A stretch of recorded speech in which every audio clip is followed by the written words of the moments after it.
Segundo Samuel, capítulo 12, versículos 1 ao 31. Então o Senhor enviou o profeta Natã a Davi. Ele foi até o rei e lhe disse: Havia dois homens em certa cidade. Um era rico e o outro pobre. O rico era dono de muitas ovelhas e muito gado. O pobre não tinha nada, exceto uma cordeirinha que havia comprado. Ele criou a cordeirinha e ela cresceu com os filhos dele. Comia de seu prato, bebia de seu copo e até dormia em seus braços. Ela era como sua filha. Certo dia, um visitante chegou à casa do rico. Em vez de matar um dos animais de seu próprio rebanho, o rico tomou a cordeirinha do pobre, a matou e a preparou para seu visitante. Davi ficou furioso com esse homem rico e jurou: Tão certo como vive o Senhor, o homem que fez uma coisa dessas merece morrer. Deve restituir 4 ovelhas ao pobre por ter roubado a cordeirinha e não ter mostrado compaixão. Então Natã disse a Davi: Você é esse homem. Assim diz o Senhor, Deus de Israel: Eu ungi rei de Israel e o livrei das mãos de Saul. Dei-lhes a casa e as mulheres de seu senhor e os reinos de Israel e Judá. E se isso não bastasse, teria lhe dado muito mais. Por que então você desprezou a palavra do Senhor e fez algo tão horrível? Você assassinou Urias, o Hitita, com a espada dos amonitas e roubou a esposa dele. De agora em diante a espada não se afastará de sua família, pois você me desprezou ao tomar para si a mulher de Urias. Assim diz o Senhor: de sua própria família farei surgir seu castigo. Tomarei suas mulheres diante de seus olhos e as darei a outro homem. Ele se deitará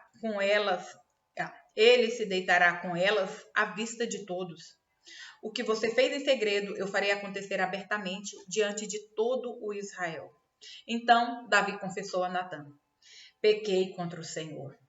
Natã respondeu: Sim, mas o Senhor o perdoou, e você não morrerá por causa do seu pecado. Contudo, uma vez que você demonstrou o mais absoluto desprezo pela palavra do Senhor, ao agir desse modo, seu filho morrerá. Depois que Natã voltou para casa, o Senhor fez adoecer gravemente o filho de Davi com a mulher de Urias. Davi suplicou ao Senhor que poupasse a criança, jejuou e passou a noite prostrado no chão. Os oficiais do palácio insistiram para que ele se levantasse e comesse com eles, mas Davi se recusou. No 7º dia, a criança morreu. Os servos de Davi ficaram com medo de contar para ele. Não ouviu nossos conselhos quando a criança estava doente. Disseram: se lhes contarmos que a criança morreu, poderá cometer uma insanidade. Davi percebeu que estavam cochichando e compreendeu o que havia acontecido. A criança morreu? Perguntou. Sim, responderam eles. Está morta. Então Davi levantou-se do chão, lavou-se, perfumou-se e trocou de roupa. Foi ao santuário e adorou o Senhor. Depois voltou ao palácio e pediu que lhe trouxessem alimento e comeu. Seus servos ficaram perplexos. Não entendemos, disseram. Enquanto a criança estava viva, o Senhor chorou e jejuou. Agora que a criança morreu, o Senhor parou de lamentar e voltou a comer. Davi respondeu: Enquanto a criança estava viva, jejuei e chorei, pois pensava: quem sabe o Senhor terá compaixão de mim e deixará a criança viver. Mas por que jejuar agora que ela morreu? Poderia eu fazê-la voltar? Um dia irei até ela, mas ela não voltará a mim. Então Davi consolou Batseba, sua mulher, e teve relações com ela. Batseba engravidou e deu à luz um filho, a quem Davi chamou Salomão. O Senhor amou a criança e enviou uma mensagem por meio do profeta Natã, dizendo que o menino deveria se chamar Gedidias, conforme o Senhor havia ordenado. Enquanto isso, Joabe continuou a lutar contra Rabá, a capital de Amon, e tomou a cidade real. Joabe enviou mensageiros a Davi para lhe dizer: Lutei contra Rabá e capturei seus reservatórios de água. Traga o restante do exército aqui e conquiste a cidade. De outro modo, eu a tomarei e levarei o crédito pela vitória. Então, Davi reuniu o restante do exército e foi a Rabá. Eles atacaram a cidade e a conquistaram. Davi removeu a coroa da cabeça do rei e ela foi colocada sobre sua cabeça. A coroa era feita de ouro, enfeitada com pedras preciosas e pesava cerca de 35 quilos. Davi tomou grande quantidade de despojos da cidade. Também tornou os habitantes de Rabá seus escravos e os obrigou a trabalhar com serras, picaretas e machados de ferro, e também nos fornos de tijolos. Foi assim que Davi tratou o povo de todas as cidades amonitas. Então ele e todo o exército voltaram para Jerusalém. João, capítulo 16, versículos 1 ao 33. Eu lhes digo essas coisas para que não desanimem da fé, pois vocês serão expulsos das sinagogas, e virá o tempo em que aqueles que os matarem pensarão que estão prestando um serviço sagrado a Deus. Farão isso porque nunca conheceram nem o Pai nem a mim. Sim, eu lhes digo essas coisas agora, para que quando elas acontecerem, vocês se lembrem de que os avisei. Eu não lhes disse antes, porque ainda estaria com vocês mais um pouco. Agora, porém, vou para aquele que me enviou, e nenhum de vocês me pergunta para onde vou. Em vez disso, entristecem-se por causa do que eu lhes disse. Mas, na verdade, é melhor para vocês que eu vá, pois, se eu não for, o encorajador não virá. Se eu for, eu enviarei a vocês. Quando ele vier, convencerá o mundo do pecado, da justiça e do juízo. Do pecado, porque o mundo se recusou a crer em mim. Da justiça, porque eu voltarei para o Pai e não me verão mais. Do juízo, porque o governante deste mundo já foi condenado. Há tanta coisa que ainda quero lhes dizer, mas vocês não podem suportar agora. Quando vier o Espírito da verdade, ele os conduzirá a toda a verdade. Não falará por si mesmo, mas lhes dirá o que ouviu, e lhes anunciará o que ainda está para acontecer. Ele me glorificará, porque lhes contará tudo o que receber de mim.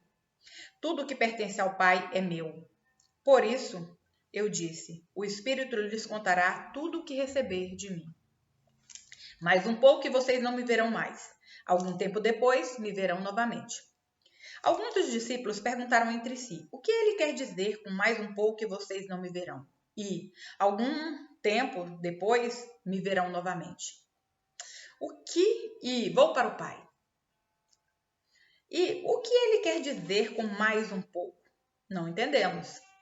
Jesus, percebendo que que desejavam lhe perguntar sobre essas coisas, disse: Vocês perguntam entre si o que eu quis dizer quando falei, mais um pouco e vocês não me verão. Algum tempo depois me verão novamente? Eu lhes digo a verdade. Vocês chorarão e se lamentarão pelo que acontecerá comigo, mas o mundo se alegrará. Ficarão tristes, mas sua tristeza se transformará em alegria. No trabalho de parto, a mulher sente dores, mas quando o bebê nasce, sua angústia dá lugar à alegria, pois ela trouxe ao mundo uma criança. Da mesma forma, agora vocês estão tristes, mas eu os verei novamente. Então se alegrarão, e ninguém lhes poderá tirar essa alegria. Naquele dia, não terão necessidade de me perguntar coisa alguma. Eu lhes digo a verdade, vocês pedirão diretamente ao Pai e ele atenderá, porque pediram em meu nome. Vocês nunca pediram desse modo. Peçam em meu nome e receberão, e terão alegria completa. Eu lhes falei dessas coisas de maneira figurativa, mas em breve deixarei de usar esse tipo de linguagem, e lhes falarei claramente a respeito do Pai. Então vocês pedirão em meu nome. Não digo que pedirei ao Pai em seu favor, pois o próprio Pai os ama, porque vocês me amam e creem que eu vim de Deus. Sim, eu vim do Pai e entrei no mundo, e agora deixo o mundo e volto para o Pai. Então os discípulos disseram, enfim, o Senhor fala claramente, e não de maneira figurativa. Agora entendemos que o Senhor sabe todas as coisas e não há necessidade de lhe fazer perguntas. Por isso, cremos que o Senhor veio de Deus. Jesus disse, enfim, vocês creem?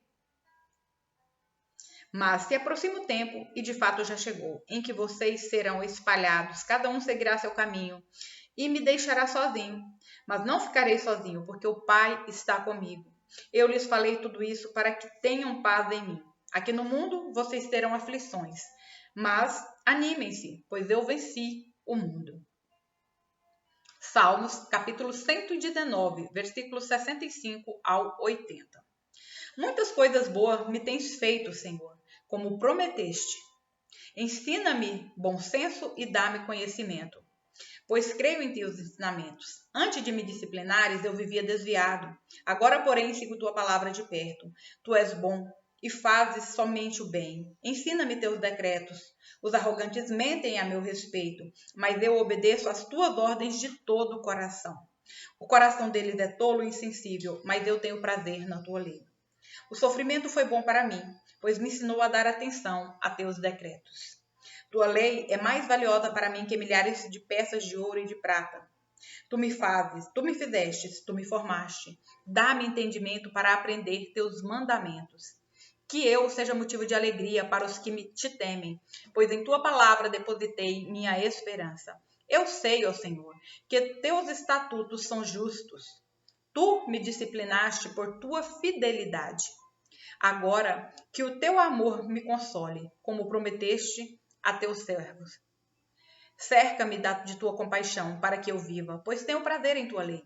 Sejam envergonhados os arrogantes que mentiram a meu respeito. Eu, porém, meditarei em tuas ordens. Unam-se a mim todos os que te temem, os que conhecem teus preceitos. Que eu seja inculpável na obediência a teus decretos. Então, jamais serei envergonhado. Provérbios, capítulo 16, versículos 4 ao 5.